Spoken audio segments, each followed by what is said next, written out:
Seja bem-vindo a mais um vídeo e hoje vai ser um pouquinho diferente. Eu peguei novamente 5 dúvidas de vocês, mas o formato delas é diferente, porque eu vou fazer num formato de verdadeiro ou falso. Então vocês me mandaram pelo Instagram e pelo Twitter, inclusive me segue lá, os links estão aqui na descrição.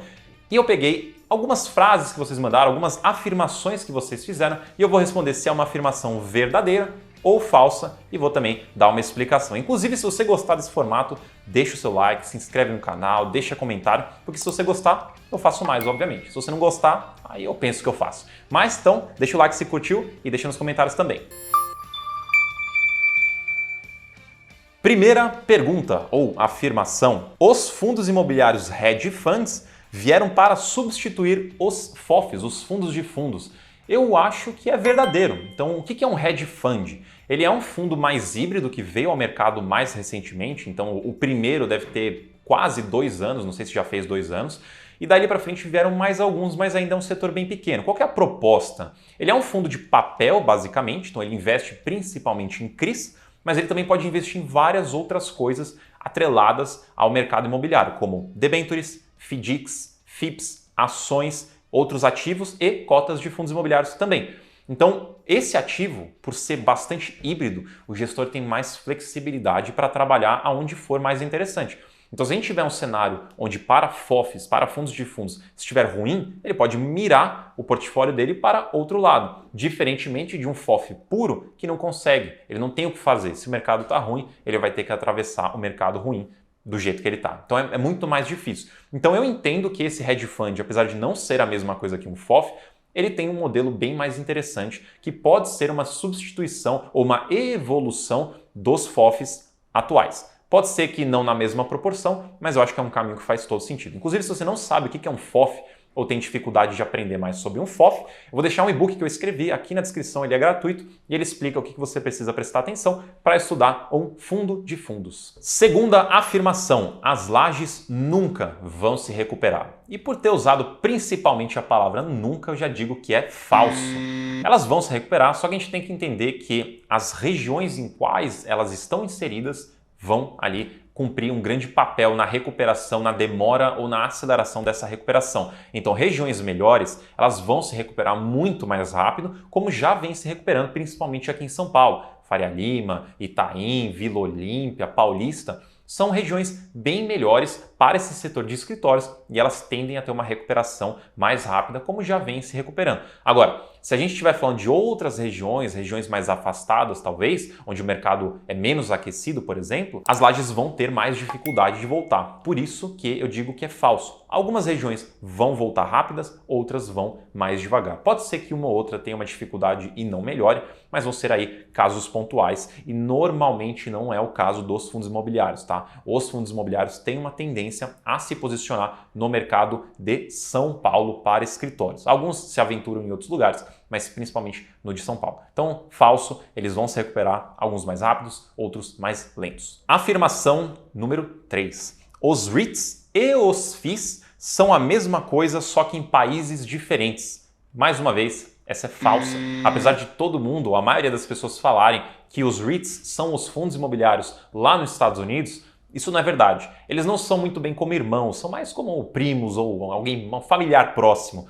Porque apesar de os dois investirem no mercado imobiliário, aí sim são muito parecidos, eles fazem de formas muito diferentes. No Brasil, os fundos imobiliários são fundos, então eles funcionam de uma forma diferente dos REITs, que são empresas.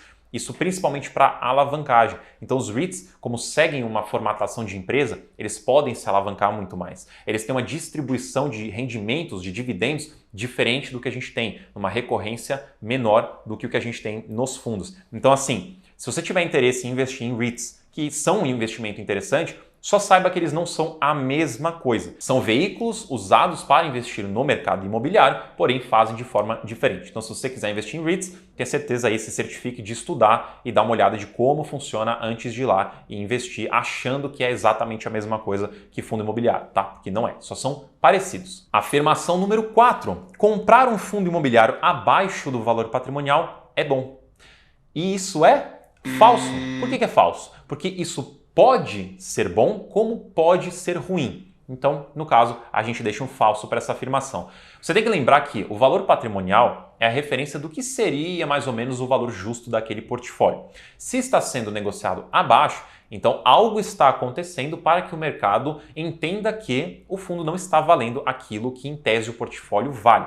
Isso pode ser por uma questão econômica, né, do cenário, por exemplo, os juros subindo, que daí acaba derrubando os fundos de tijolos principalmente, e daí sim, aí vários fundos abaixo do valor patrimonial pode ser uma excelente compra, porque eles estarão descontados. Mas esse não é o único motivo para um fundo estar abaixo do valor patrimonial, porque pode ter pontos específicos com o fundo. Ele pode estar passando por um problema, a renda pode ter caído, uma vacância pode ter aumentado consideravelmente, problemas judiciais. E sempre que tem um grande problema no fundo, as pessoas, né, os cotistas, acabam tendo mais medo do fundo e acabam vendendo. E por uma força vendedora, a cotação cai e pode cair para baixo do valor patrimonial. Portanto, pode ser bom, mas também pode ser ruim, então essa afirmativa é falsa. Quinta afirmativa.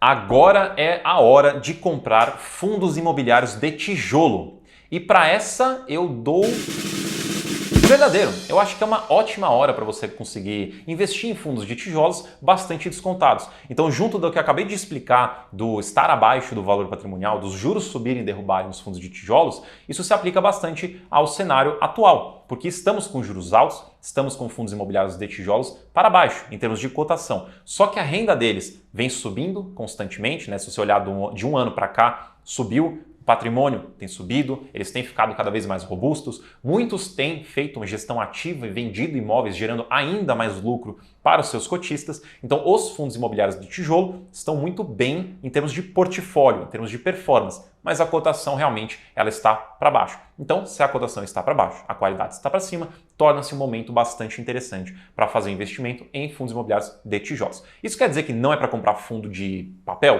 que não é para comprar FOF? Não, essa pergunta não foi sobre isso. A pergunta foi sobre os fundos de tijolos e, de fato, eles são uma excelente opção para este momento, mas uma boa carteira vai ter uma diversificação de ativos e de setores. Então tenha também na sua essa diversificação para você não acabar ficar concentrado e aumentar o risco da sua carteira. Então, se você curtiu esse formato diferente aqui da gente responder as 5 dúvidas ou responder as 5 comentários afirmativas, ou não, deixa o seu like e também deixa seu feedback nos comentários e deixa também suas dúvidas ou afirmativas ou comentários para eu usar em um próximo vídeo. Se vocês gostarem desse formato, tenha certeza que eu trago mais pela frente. Então, não se esqueça também de se inscrever no canal, ativar o sininho para você receber as notificações dos próximos vídeos e a gente se vê na próxima.